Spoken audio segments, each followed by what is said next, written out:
So in the Bible, the ideas of heaven and earth are ways of talking about God's space and our space. So I understand our space really well. We live here. There's trees, rivers, mountains. But my understanding of God's space gets a little fuzzy. And what we do get in the Bible are images trying to help us grasp God's space, which is basically inconceivable to us. So these are two very different types of spaces. Yes, they're different in their nature, but here's what's really interesting is that in the Bible, these are not always separate spaces. So think of heaven and earth as like different dimensions that can overlap in the same exact space. So we talk a lot about going to heaven after we die, but this idea of heaven and earth overlapping, we don't talk a lot about that. Which is kind of crazy because the union of heaven and earth is what the story of the Bible is all about. How they were once fully united and then driven apart, and about how God is bringing them back together once again. So let's go back to the beginning, where heaven and earth, they're completely overlapping. Yeah, this is what the Bible's description of the Garden of Eden is all about. It's a place where God and humanity dwelt together perfectly, no separation, and humans then partner with God in building a flourishing, beautiful world and so on. But as humans, we wanted to do things a different way. We wanted God out, and we wanted to create a world apart from him. Yeah, so we have these two spaces now. And the Bible actually uses lots of different kinds of words and phrases to refer to these two spaces to make a clear distinction. So you've said that these spaces can overlap, though. So explain how that works. Yeah, this is where we have to start talking about temples. Because in the biblical world, you experience God's presence by going to a temple. That's where heaven and earth overlap. Now, there are two types of temples described in the Bible. One is a tabernacle, basically a tent that was built by Moses. And the other was this massive building made by Solomon. And these temples were decorated with fruit trees and flowers and images of angels and all kinds of gold and jewels and so on. And these are designed to make you feel like you're going back to the garden. And at the center of the temple was a place called the Holy of Holies, which was like the hot spot of God's presence. Now we can go and be with God again. But not so fast, because the temple also creates a problem. So God's space is full of his presence and goodness and justice and beauty, but human space is full of sin and injustice and the ugliness that results. So how do these spaces overlap if they're so different and they're in conflict with each other? This was resolved through animal sacrifice. Yeah, that's kind of weird. What do animal sacrifices have to do with this? Yeah, the idea is this. Animal sacrifices, somehow they absorb the sin when the animal dies in your place. And it creates a clean space, so to speak, where you are now free to enter into the temple and be in God's presence. Okay, so if I'm an Israelite and I live in Jerusalem, I might be able to be in God's presence. But you said the story of the Bible is all of heaven and earth reuniting. Right. So we have to keep going in the story where we come to Jesus in the New Testament. And in the Gospel of John, we hear this claim that God became human in Jesus and made his dwelling among us. Now, this word dwelling is really curious. It means he set up a tabernacle among us.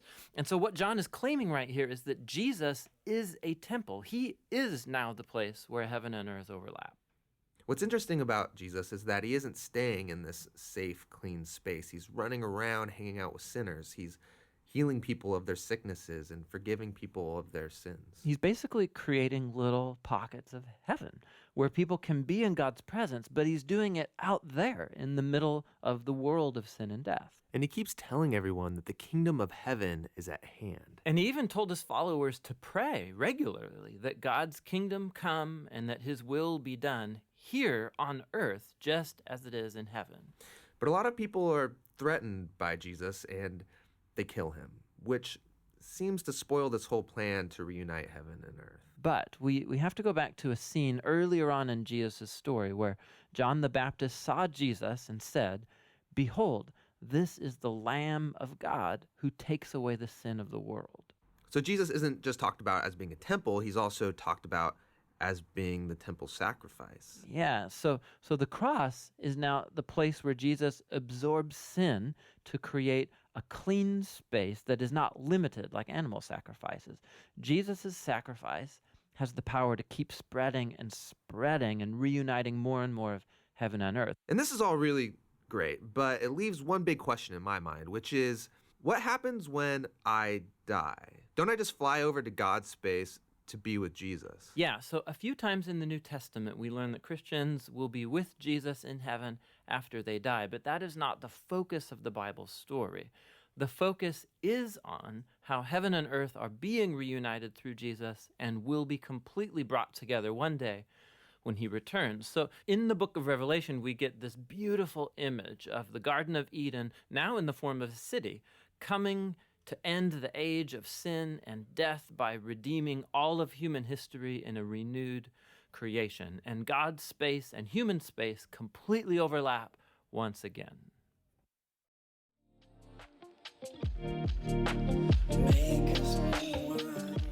Man, what a great video, Tim. Thank you so much for all the work that you guys do here with that. I want to ask you just a few questions about it, if that's okay. Absolutely. You can help us understand. First question is really simple. How can we see heaven come to earth? You know, we have the cool little graphics there. They kind of the overlapping circles.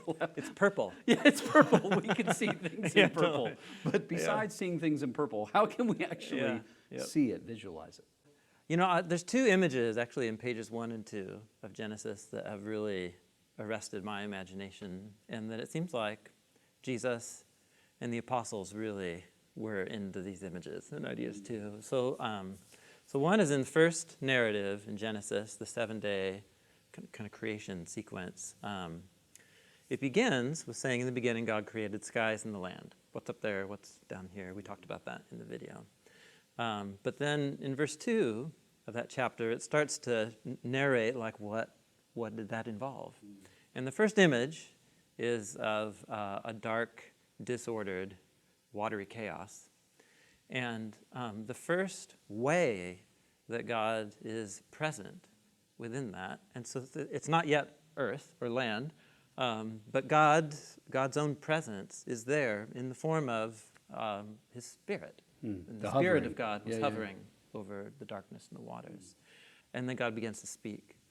And so that image of the Spirit as the link between God's presence in space and the space of the created order that's yet coming into being, it's like the bridge is the Spirit.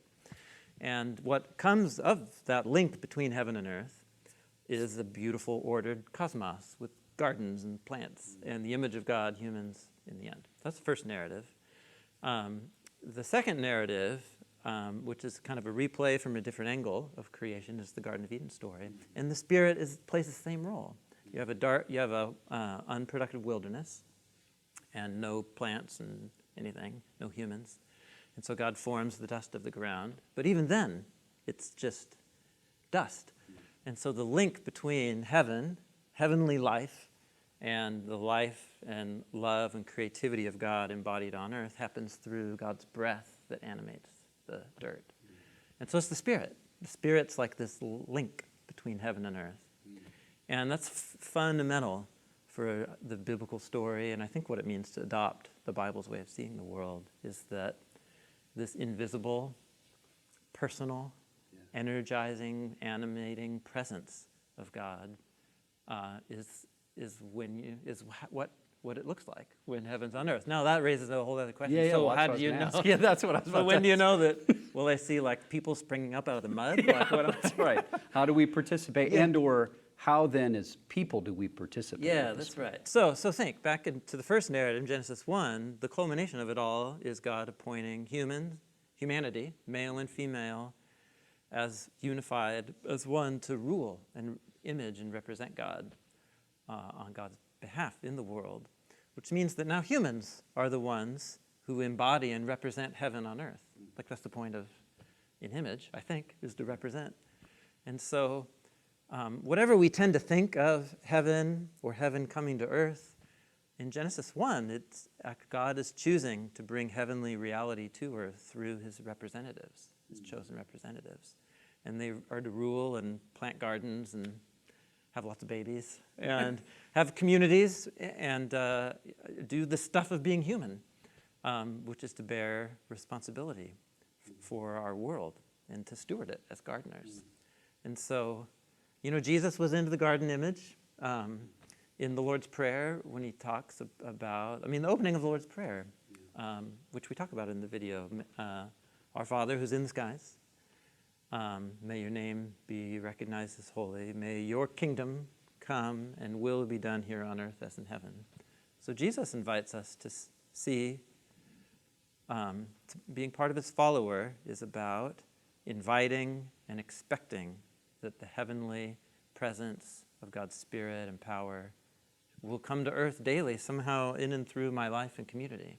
So we said something about prayer a moment ago. You should be asking for this. Yeah, you should be yeah. expectant. Yeah, sure. Or even within a community, if I'm called to lead or pastor or what specifically, as much as you can wear, or even what the Bible would teach. Yeah. What would you say are starting points and even continuing points? Well, I remember one thing that struck me about both Sermon on the Mount and the list of the fruit of the Spirit in Galatians chapter 5 is that they are all of it to the T is about relationships. The Sermon on the Mount, especially, you've heard it said, and I say to you, it's all about how I relate to other people. I don't know, we maybe tend to think of religious piety or morality as being an individual character thing, but our characters are what they are in relationship to other people. That's how our character is displayed. And the same, all the fruit of the Spirit are relational character traits. Yes. Patience. I can't be patient by myself. I need you to annoy me for me to have to act patient. You know what I'm saying? To test it. That's right. To test it. That's right. Yeah. And so it's actually in a community of Jesus' followers, I can only discover the life of heaven and access it and participate in it when I'm with a group of people that's striving to live by the power of God's Spirit and follow Jesus. So we need to have annoying people in our life, is what you're saying. It's an opportunity. Yeah. I think that's the reframe. That's one way to reframe it. Not that we want to fill our lives with people that we find it difficult to be around, right. But it's not a bad definition. It's part of the church, work. Is it? Yeah, that's right. Exactly. That it really isn't.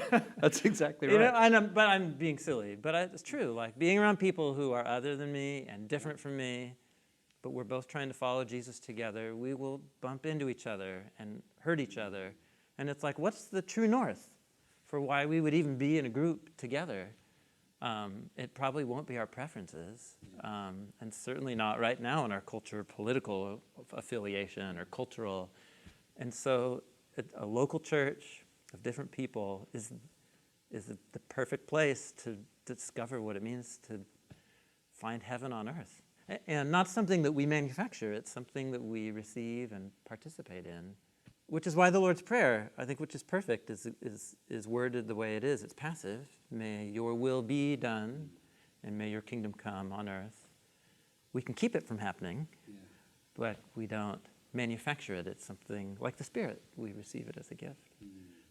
Again, these are things that are much easier to talk about when it's just you and I being polite to each other in a room. And, it's like it's very easy right now to think about that. But when you're with people in your home or talking to neighbors or managing someone who sees the world differently than you. Yep.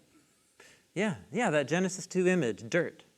The Spirit, God's breath plus dirt equals the life of heaven becoming incarnate on earth. And so it requires dirt. If you're not in the dirt, you're not in heaven, I guess, is the image, right? Yeah. Of the marriage of heaven and earth. I suppose we might prefer to experience God's heavenly presence without the dirt. Without the dirt. Without the mess. But I think the biblical story is saying, it's not how it works. To be a creature is to be forced to figure out what heaven looks like in my concrete, lived experience with these people in this place, and with these opportunities. So when we're talking about heaven and earth, we're talking about spirit and dirt, or something like that. Yeah, that's right. These are such amazing images in the Garden of Eden story. when God's breath, his animating, energizing breath, takes form. Like you asked, your first question was, how would I know? How would I see it? I can't see it apart from some visible expression, which involves dirt in the Eden story. But what a great image. What else is the human experience here on earth? It's messy and it's complicated. But that is the venue in which we discover the mysterious creative power and presence of God. And I might wish otherwise. In fact, I do wish otherwise. Totally. Yeah. I thought I was a fairly decent follower of Jesus before I had to raise children, for example. Yes. And then you're just like, oh, sheesh. Well, that means you're a good husband, because it happened for me getting married. Okay, there you go. Oh, yeah, that too. That too. But that's it. And the same in our relationships and church communities. If my hands aren't dirty, I am not likely to experience much of the power of heaven. And it's a mystery and a challenge that I think we all need to spend a lot more time pondering.